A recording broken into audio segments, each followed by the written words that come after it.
Sosok AKBP Tri Suhartono, Kapolres Cimahi umrahkan guru honorer dan penjual kopi.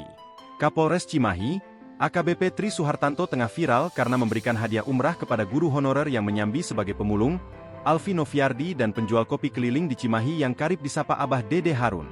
Mulanya, Tri Suhartanto lebih dulu viral karena mengundang Alfi untuk mampir ke kantornya di Polres Cimahi.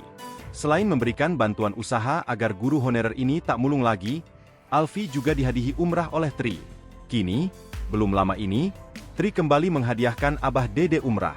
Keuntungan kopi yang dijualnya memang tak seberapa, namun perjuangan dan semangat Abah Dede mampu menggetarkan hati Tri. Abah Dede pun langsung menangis haru dan sujud syukur kala dihadiahi umrah. Lantas siapakah sosok Tri Suhartanto? Perwira polisi lulusan Akpol 1997 ini sempat bergabung di lembaga anti korupsi KPK sebagai penyidik. Ia tercatat menjabat sebagai Kepala Satuan Tugas, Kasatgas, penyidikan KPK mulai akhir 2018 hingga Februari 2023.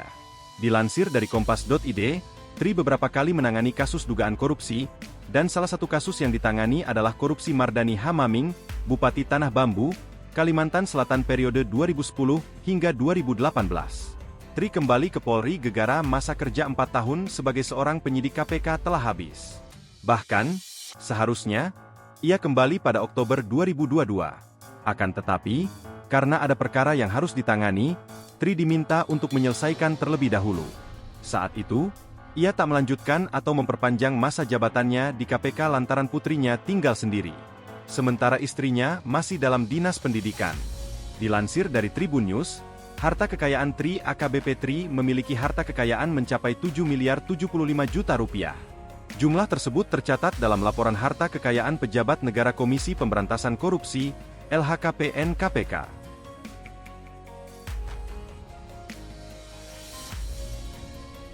Download Tribun X sekarang, menghadirkan lokal menjadi Indonesia.